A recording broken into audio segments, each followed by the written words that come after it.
ande-ande lumut dari Jawa Timur. Suatu ketika, kerajaan Jenggala diserang oleh musuh.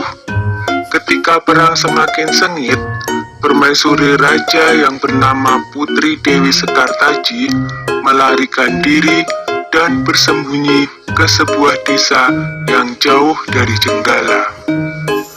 Untuk menjaga keselamatannya, ia menyamar sebagai gadis kampung. Dewi Sekartaji tinggal di tempat Nyai Intan.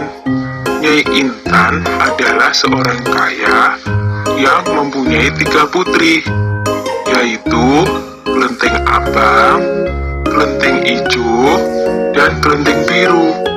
Oleh Nyai Intan, Dewi Sekartaji diangkat anak dan diberi nama Kelenteng Kuning. Setelah keadaan di kerajaan Jenggala kembali tenang dan aman, sang pangeran mencari jejak istrinya. Ia pergi dan menyamar menjadi seorang pangeran yang sedang mencari jodoh.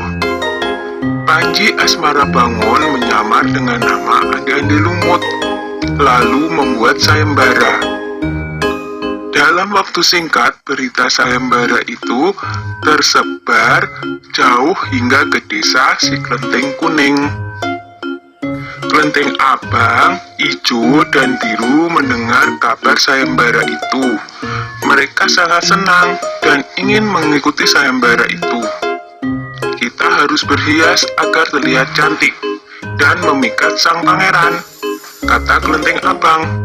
Benar sekali, kita akan memakai pakaian dan perhiasan yang paling bagus, kata Kelenteng Ijo. Hei Kelenteng Kuning, kamu tidak usah ikut sayembara ini, karena kamu tidak pantas mendapatkan pangeran. Lebih baik kamu mencuci baju di sungai, berita Kelenteng Abang sinis.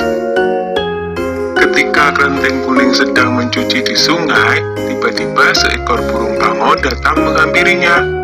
Anehnya, burung itu bisa berbicara, dan kedua kakinya menggenggam sebuah cambuk. Wahai Tuan Putri, pergilah ke desa Dadapan mengikuti sayembara itu. Di sana, Tuan Putri akan bertemu dengan Panji Asmara Bangun. Bawalah cambuk ini, siapa tahu nanti dibutuhkan, ujar sang bangau sambil meletakkan cambuk itu di atas batu. Burung bangau itu lalu terbang ke angkasa dan menghilang sebelum Kelenteng Kuning menjawabnya. Kemudian Kelenteng Kuning kembali ke rumah dan berangkat menuju desa Dadapan. Sementara itu, di tepi sungai Bengawan Solo, ketiga saudara dan ibu angkatnya bingung karena harus menyeberangi sungai, tetapi tidak ada perahu. Bagaimana cara kita menyeberang, Bu? Tanya Kelenteng Ijo dan saudarinya.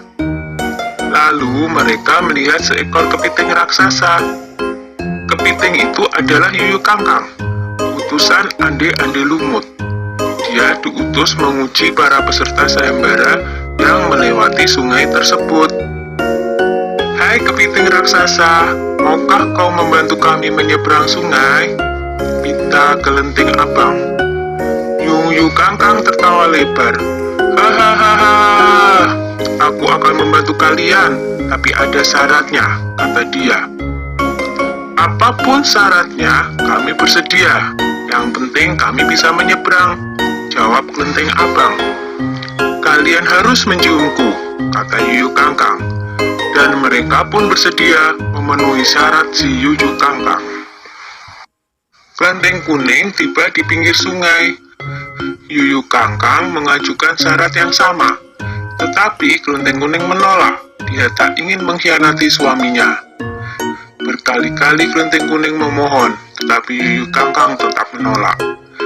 Akhirnya Kelenteng Kuning memukulkan cambuknya ke sungai, dan seketika itu air sungai Bengawan Solo surut. Melihat itu, Yuyu Kangkang ketakutan dan segera menyeberangkan Kelenteng Kuning, bahkan mengantarnya sampai ke desa Dadapan. Sayembara pun dimulai. Secara bergiliran, Kelenteng Abang dan adik-adiknya menunjukkan kecantikan mereka di hadapan Ande-ande Lumut.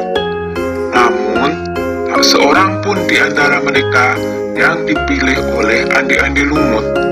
Ampun pangeran, hamba mohon, terimalah salah satu putri hamba, iba Nyai Intan. Andi-Andi Lumut menjawab, wahai Nyai Intan, ketahuilah, aku tidak bisa memilih seorang pun dari putrimu, karena mereka telah mencium si Yuyu Kangkang. Sambil menunjuk kelenteng kuning, pangeran melanjutkan, aku memilih gadis ini karena dia telah lulus ujian, tidak mau mencium si Yuyu Kangkang.